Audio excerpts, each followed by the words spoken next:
Hi everyone, आप सबका बहुत बहुत स्वागत है इस छोटी सी और प्यारी सी क्लास में, जिसमें आज हम बात करने वाले हैं संविधान के मोस्ट इंपोर्टेंट कुछ क्वेश्चंस के बारे में, जो कि आपको संविधान में, हमारे संविधान में जो आर्टिकल्स हैं वो किन देशों से लिए गए हैं, या फिर संविधान से, हमारे भारतीय कॉन्स्टिट्यूशन से आपसे क्या क्या सवाल पूछे जा सकते हैं। तो चलिए शुरू करते हैं बिना किसी देरी के।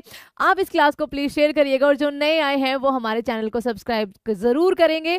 ये आपकी तरफ से एक थैंक यू होगा हमारे लिए। Thank you so much. And चलो शुरू करते हैं। सबसे पहला आपके सामने सवाल है, संविधान सभा की पहली जो बैठक हुई थी वो आपकी, देखो, कैबिनेट मिशन प्लान से आपका संविधान सभा या संविधान को बनाने का प्लान आया था, और इसकी जो पहली बैठक थी वो आपकी 9 दिसंबर 1940 में हुई थी। संविधान सभा के स्थायी अध्यक्ष आपके कौन चुने गए थे उस बैठक में? डॉक्टर सच्चिदानंद सिन्हा चुने गए थे। प्रारूप समिति जिसके तहत बच्चा संविधान का निर्माण हुआ था, ड्राफ्टिंग कमीशन के हेड कौन थे आपके? तो आप कहेंगे मैम भीमराव अंबेडकर थे। भारतीय संविधान को किस दिन पूर्णतः लागू हुआ था? तो बच्चा लागू होना आपका 26 जनवरी 1950, जो आप अभी जस्ट सेलिब्रेट करके आए हैं, जिस दिन भारत जो है वो पूरी तरह से गणतंत्र बना था। और ये एक रिवीजन है, याद रखिएगा, इसलिए हम थोड़ा फास्ट भी चलेंगे। भारतीय संविधान के किस भाग को उसकी आत्मा कहा जाता है? तो बच्चा इसमें देखो आर्टिकल नंबर 32 नहीं है, जिसको आपका भीमराव अंबेडकर जी ने कहा था, तो यहाँ पर आपका प्रस्तावना सही जवाब हो जाएगा, जो प्रियम्बल है हमारा। संविधान सभा में ने राष्ट्रगान को कब स्वीकार किया था? तो राष्ट्रगान को आपका 24 जनवरी 1950 को स्वीकार किया गया था। भारतीय नागरिकों को प्राप्त मूल अधिकारों की संरचना, ठीक है, आपकी पहले कितनी थी? तो बच्चा पहले मूल अधिकार जो हुआ करते थे वो 7 हुआ करते थे। आज के टाइम पे जो है वो आपके 6 मूल अधिकार है, क्योंकि एक संपत्ति के अधिकार को 44वां संशोधन करके उसको एक क्या बना दिया था? उसको एक कानूनी अधिकार बना दिया था। अगला सवाल, संपत्ति के अधिकार को किस संविधान संशोधन से आपका हटाया गया था? तो 44वें संविधान संशोधन 1978 के द्वारा। मूल अधिकारों के रक्षक जो है वो किनको कहा गया है? तो बच्चा आर्टिकल नंबर 32 हमारे मूल अधिकारों की रक्षा करता है, और आपका ये उच्च न्यायालय और आपका हाई कोर्ट और सुप्रीम कोर्ट दोनों को ही रक्षक कहा जाता है। संविधान सभा के स्थायी अध्यक्ष जो है वो कौन बने थे? तो स्थायी लिखा हुआ है, डॉक्टर राजेंद्र प्रसाद। संविधान सभा के अंतिम रूप से संविधान को कब पारित किया गया? तो बच्चा संविधान का अंतिम रूप आपका कब बनकर तैयार हो गया था? 26 नवंबर 1949 को। इस दिन हम संविधान दिवस मनाते हैं। लागू ये हुआ था, लागू कब हुआ था? 26 जनवरी आपका 1950 को। अगला, भारतीय संविधान के इनमें से कौन सा प्रावधान कनाडा से लिया गया? तो देखो कनाडा से कई सारे प्रावधान हमने जब हमारा भारतीय सरकार अधिनियम 1935 250 के आसपास उससे लिए थे, वहां से आपकी प्रेरणा थी हमारा संविधान बनने में, और बाकी के थे बच्चा अलग अलग देशों के संविधानों से, जो हमें अच्छी बात लगी हमने वो उठा ली। तो आपका कनाडा से न्यायपालिका की स्वतंत्रता, गणतंत्र की अवधारणा, सर्वोच्च न्यायालय का सलाहकार क्षेत्र, या फिर आपका समवर्ती सूची। तो बच्चा समवर्ती कॉन्करेंट लिस्ट तो ऑस्ट्रेलिया से ली गई है, सर्वोच्च न्यायालय का सलाहकार क्षेत्र अधिकार, ये आपका सही जवाब हो जाएगा। कनाडा के संविधान से आप देखिए क्या क्या चीजें हमने उठाई है। सर्वोच्च न्यायालय के सलाहकार का क्षेत्रीय अधिकार, एक मजबूत और केंद्र वाली संघीय व्यवस्था, अवशिष्ट शक्तियां जो आपकी रेजिडुअल पावर्स होती है वो केंद्र में नियुक्त होती है, और राज्य के राज्यपालों की नियुक्ति। आगे कुछ और बच्चा यहाँ पर प्रावधान है जो हमने अलग अलग देशों से लिए हैं, लेकिन मोस्ट इंपोर्टेंट जो हमने भारतीय सरकार अधिनियम 1935 आया था वहां से संघीय प्रणाली, फेडरल सिस्टम, ठीक है, मजबूत केंद्र वाला फेडरल सिस्टम, ये कनाडा से है, ठीक है। न्यायपालिका की शक्ति, उसके अलावा बच्चा लोक सेवा आयोग, राज्यपाल के कार्यकाल, राज्यपाल का कार्यालय, उसके अलावा प्रशासनिक विवरण, और बहुत सारे। अमेरिका से जो हमने लिए हैं मोस्ट इंपोर्टेंट, फंडामेंटल राइट्स, न्यायपालिका की स्वतंत्रता, जुडिशियल रिव्यू, राष्ट्रपति पर महाभियोग कैसे लगा सकते हैं, सर्वोच्च न्यायालय और आपके उच्च न्यायालय के हाई कोर्ट्स को हटाने की आपकी प्रक्रिया क्या होती है, और आपका वाइस प्रेसिडेंट का जो पद होता है, ये अमेरिका से लिया है। ब्रिटेन से देखिए मोस्ट इंपोर्टेंट हमारा है, क्योंकि ब्रिटेन से हम बहुत ज्यादा इन्फ्लुएंस है बच्चा। संसदीय सरकार, कानून का शासन, विधायी प्रक्रिया, एकल नागरिकता, कैबिनेट प्रणाली, संसदीय विशेषाधिकार, द्विसदनीय प्रणाली और विशेषाधिकार से संबंधित लेख। आयरिश यानी कि आयरलैंड के हमने संविधान से डीपीएस भी बहुत पूछा जाता है। राज्यसभा के लिए सदस्यों का नामांकन और राष्ट्रपति के चुनाव की विधि, ठीक है, राष्ट्रपति के चुनाव की विधि बच्चा। रूस से हमने मौलिक कर्तव्य लिए हुए और प्रस्तावना में न्याय का आदर्श लिया हुआ है। हमने फ्रांस से गणतंत्र, स्वतंत्रता, समानता और बंधुत्व के आदर्श लिए हुए हैं। दक्षिण अफ्रीका से जो आर्टिकल नंबर 368 है, यानी कि संविधान में संशोधन और राज्यसभा के सदस्यों का चुनाव। जापान से हमने कानून द्वारा स्थापित प्रक्रिया। किसने कहा था संविधान सभा अकेले ही देश के एक स्वदेशी संविधान का निर्माण कर सकती है और सही मायने में पूरी तरह से लोगों की इच्छा का प्रतिनिधित्व कर सकती है? ये बच्चा महात्मा गांधी जी ने कहा था। नेहरू ने संविधान सभा के उद्देश्य प्रस्ताव पर कब उसको प्रस्तुत किया था? तो बच्चा जो तीसरी बैठक हुई थी ना आपकी 13 दिसंबर को, यहाँ पर इन्होंने ये प्रस्तावना को प्रस्तुत किया था।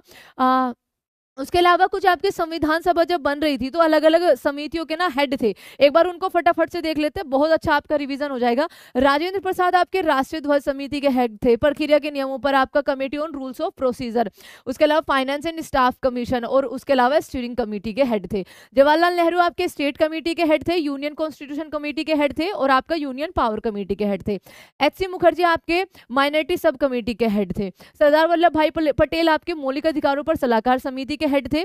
उसके अलावा बच्चा committee on minorities and tribal and excluded areas, इनके आपके हेड थे। भारतीय संविधान के इनमें से कौन सा प्रावधान कनाडा से लिया गया है? तो अभी हमने पढ़ा है, शायद ये हमारा रिपीट भी हो गया, कनाडा का संविधान आपको अभी जस्ट बता दिया है। इन घटनाओं पर विचार कीजिए और उन्हें सही कालक्रम में व्यवस्थित करिए। मसौदा समिति की नियुक्ति हुई थी, ये सवाल मैंने आपके लिए होमवर्क रखा है बच्चा, बहुत ईजी ये आपका सवाल है, इसको आप होमवर्क में जरूर करना, ठीक है। संविधान सभा की पहली बैठक, संविधान के प्रारंभ होने की तिथि, भारतीय संविधान को अपनाया और अधिनियमित किया गया और मसौदा समिति जो है वो तैयार की गई। बहुत इजी है, आपको इस सवाल का आंसर करना है। भारत के संविधान में पंचवर्षीय योजनाओं की अवधारणा आपकी यूएसएसआर से ली गई है। अगले सवाल पे चलते हैं। भारतीय संविधान में नागरिकता से संबंधित भाग किस देश से लिए गए? तो हमारे यहाँ पर एकल नागरिकता है जो हमने ब्रिटेन से ली है। अगला, निम्नलिखित में से कौन सा संवैधानिक प्रावधान भारतीय संविधान द्वारा ब्रिटिश संविधान से लिया गया है? न्यायिक समीक्षा, जुडिशियल रिव्यू अमेरिका से, कानून द्वारा स्थापित प्रक्रिया जापान से, संसदीय विशेष अधिकार, या आपका सही जवाब यहाँ पर बन जाएगा। भारतीय संविधान सभा ने संविधान कब अपनाया था? तो बच्चे 26 जनवरी, ये गलत हो गया, 26 नवंबर 1949 को। भारत के संविधान का मूल दस्तावेज डैश द्वारा हस्तलिखित है, तो किसने लिखा था? 6 महीने का टाइम लिया था, प्रेम बिहारी नारायण रायजादा। कुछ इंपोर्टेंट पॉइंट देख लेते हैं। भारत मूल संविधान प्रेम बिहारी नारायण रायजादा ने इसको लिखा था, इटैलिक शैली में लिखा था। प्रत्येक पृष्ठ को शांति निकेतन के कलाकारों द्वारा सुशोभित और सजाया गया था। ये बच्चा बस इसी की कुछ आपका पढ़ लेना जब आपको पीडीएफ मिल जाएगी। संविधान के प्रारूप समिति के अध्यक्ष कौन थे? तो बच्चा प्रारूप समिति के अध्यक्ष आपके डॉक्टर भीमराव अंबेडकर थे। भारतीय संविधान की प्रस्तावना को किसने भारतीय संविधान की राजनीतिक कुंडली के रूप में वर्णित किया था? तो कन्हैया माणिकलाल मुंशी, यानी कि जिनको आप के.एम. मुंशी भी कहते हो। निम्नलिखित में से संविधान सभा के अध्यक्ष जो थे कौन थे? तो संविधान सभा के अध्यक्ष आपके डॉक्टर राजेंद्र प्रसाद। संघ में अवशिष्ट शक्तियों को निहित करके भारतीय संविधान द्वारा निम्न का पालन किया गया है। तो अवशिष्ट शक्तियां, रेजिडुअल पावर, कैनेडियन सिस्टम का। अगला सवाल, संविधान सभा द्वारा अंतिम रूप से पारित संविधान के कुल कितने अनुच्छेद थे? तो कुल अनुच्छेद 395 थे बच्चा। भाग आपके 22 से, अनुसूचियां आपकी 8 थी, तो यहाँ पर आपका 395 और 8 अनुसूचियां सही जवाब हो जाएगा। संविधान के किस अनुच्छेद में यह अंकित है कि इंडिया अर्थात भारत राज्यों का एक संघ होगा? तो ये आपका आर्टिकल नंबर 1 है। संविधान के किन अनुच्छेदों में नागरिकता संबंधी आपके प्रावधान है? तो 5 से 11 में आपका भाग 2 नागरिकता है। किन अनुच्छेदों द्वारा भारतीय संविधान नागरिकों को मूल अधिकार निश्चित करते हैं? तो आर्टिकल नंबर 12 से 35, जो टोटल आपके 6 हैं। नौकरियों और शैक्षणिक संस्थाओं में समाज के कमजोर वर्ग के लिए आरक्षण उपलब्ध कराना केंद्र सरकार को कौन सा अनुच्छेद जो है वो प्रदान करता है? तो बच्चा ये आपका कौन सा हो जाएगा? आर्टिकल नंबर 16 हो जाएगा। ये चीज ध्यान रखना। भारत के संविधान का निम्न में से कौन सा अनुच्छेद अस्पृश्यता? आपका आर्टिकल नंबर 17। भारतीय संविधान का बहुत पूछा जा रहा है और आजकल। भारतीय संविधान का कौन सा आर्टिकल राष्ट्रपति के पद के लिए पुनः निर्वाचन की आपकी योग्यता देता है? तो बच्चा पुनः निर्वाचन हो जाएगा आपका आर्टिकल नंबर 57 के तहत। और यहाँ पर भारतीय संविधान के किस आर्टिकल के अंतर्गत भाषण एवं अभिव्यक्ति की स्वतंत्रता का अधिकार है? आर्टिकल नंबर 19 के अंदर है। मौलिक अधिकार के अंतर्गत कौन सा आर्टिकल बच्चों के शोषण के विरुद्ध है? तो आर्टिकल नंबर 24 हो जाएगा। भारतीय संविधान के किस आर्टिकल में अल्पसंख्यकों के हितों की आपके संरक्षण किया गया है? तो अल्पसंख्यकों का हित जो है वो आर्टिकल नंबर 29 में। अनुच्छेद के अंतर्गत भारत का सर्वोच्च न्यायालय नागरिकों के मौलिक अधिकारों की रक्षा करता है? तो आर्टिकल नंबर 32 आपका हो जाएगा। संविधान के किस आर्टिकल में राज्यों के नीति निदेशक तत्व है? तो बच्चा आर्टिकल नंबर 36 से लेकर 51 भाग आ जाएगा आपका 4। भारतीय संविधान का कौन सा आर्टिकल राज्य सरकारों को ग्राम पंचायत के गठन का निर्देश देता है? आर्टिकल नंबर 40 डीपीएसपी के अंदर आता है। संशोधन 42वें संशोधन के द्वारा किस आर्टिकल में मौलिक कर्तव्यों को जोड़ा गया था? तो बच्चा आपका 51A में मौलिक कर्तव्य जोड़े गए थे, जो आज के टाइम पे आपके 11 है। भारतीय संविधान के किस आर्टिकल में मौलिक कर्तव्यों की चर्चा की गई है? 51A आपका सही जवाब हो जाएगा। भारत के संविधान के किस अनुच्छेद के अंतर्गत भारत के राष्ट्रपति पर महाभियोग चलाया जाता है? आपका 61 के अनुसार। संविधान के किस आर्टिकल में उपराष्ट्रपति पद का प्रावधान है? तो भारत का एक उपराष्ट्रपति होगा, ये लिखा हुआ है आर्टिकल नंबर 63 में। अगला सवाल, संविधान का कौन सा अनुच्छेद मंत्रिपरिषद के गठन के बारे में आधारभूत नियम निर्धारित करता है? तो बच्चा जो आर्टिकल नंबर 75 है वो इसका सही जवाब हो जाएगा। भारत के महान्यायवादी यानी कि जो आपके अटॉर्नी जनरल होते हैं उनका जो प्रावधान है आर्टिकल नंबर 76 में है। अगला सवाल है संविधान के किस आर्टिकल द्वारा संसद की संयुक्त बैठक का प्रावधान है? तो संयुक्त बैठक आपकी आर्टिकल नंबर 108, राष्ट्रपति जो है इसका बुलाते हैं।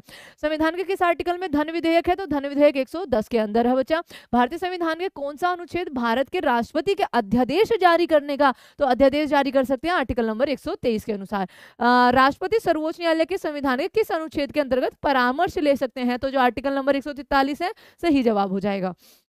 भारतीय संविधान के किस अनुच्छेद में नई अखिल भारतीय सेवा की स्थापना की गई है? तो बच्चे अखिल भारतीय सेवा आपकी 312 के अंदर है।